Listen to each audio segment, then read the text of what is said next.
Do you know what slamming a crankbait means? Slamming a crankbait. What in the world are the pros talking about when they talk about I was slamming that crankbait? What are they talking about?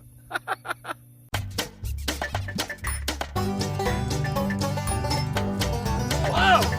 That's a beauty.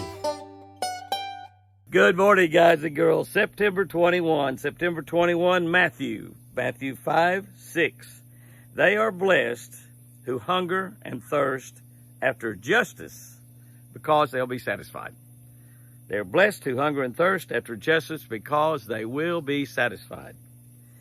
It might be impossible to satisfy a largemouth bass. They can eat so much that they keep on feeding even when their bellies are bulging. That's the bass that we really like. We like to catch a bass that's got a big old fat bulging belly, and we'll pick it up, look at, oh my gosh, look at the belly on that girl. We'll look down their throat and we see maybe a shad tail or a bluegill tail or a baby bass tail sticking out, or some whiskers sticking out where they've eaten a crawfish, and yet they're still eating more. They haven't even swallowed what they just ate.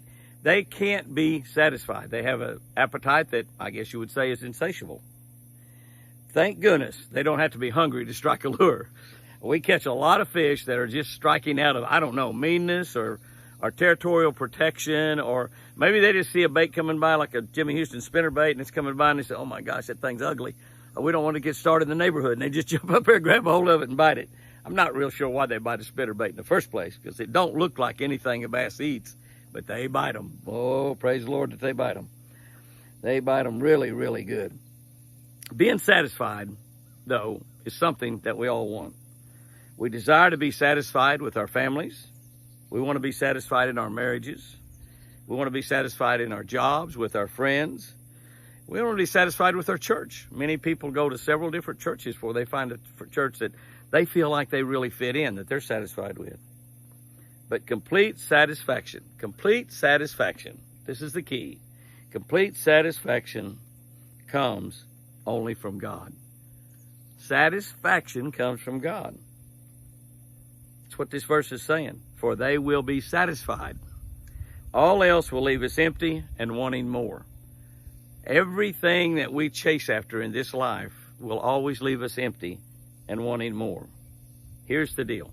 God's rule is that our desire must be to do what is right, and He'll satisfy us because of that desire.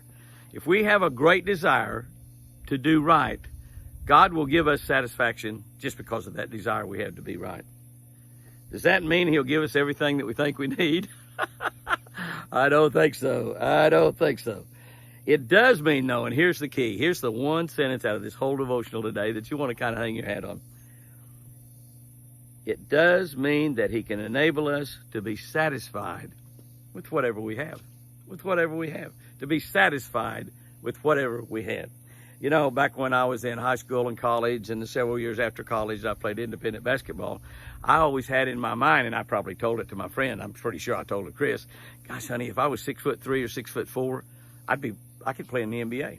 The way I can shoot and how fast I am and everything, I could play in the NBA. I'm probably almost positively sure that I could not have played in the NBA if I'd have been 6'4" or 6'10", probably still couldn't have played the NBA. I guess if I was 6'10", could shoot threes the way I could shoot them, and they were only 2 points back in those days. Dream on, Jimmy, dream on. But you know what?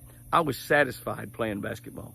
I was satisfied playing. I didn't have to be 6'3". I didn't have to be able to dunk a basketball. I was satisfied and had fun playing basketball. So God allows you to be satisfied with whatever you have. He's not going to give you everything you want. Just not going to do that. For most of us, though, honestly, He will give us more than we deserve. He will give us more in most situations than we ever think we could attain. That's God blessing us. Here's our tip for today. A high-speed reel will allow you to slam a crankbait. There it is, to slam a crankbait into underwater cover. That's what we're talking about when the pros talk about I was slamming that crankbait in. I slammed it into brush. I slammed it into the corners of boat dock. He was running that crankbait really, really fast with a high-speed reel and bumping it into stuff really, really hard. When it hits the brush, it just sort of it hits it so hard that it sort of knocks stuff off of the brush that it hits and runs into. Slamming a crankbait, that means slamming it into some sort of underwater cut structure. Does slamming the crankbait work? You bet it does. You bet it does. As a matter of fact, even if you don't slam it into underwater structure, if you're just bumping into it gently, that's still a pretty good deal. Guys and girls, go out there and have you a great one today. And remember, I sure do love you.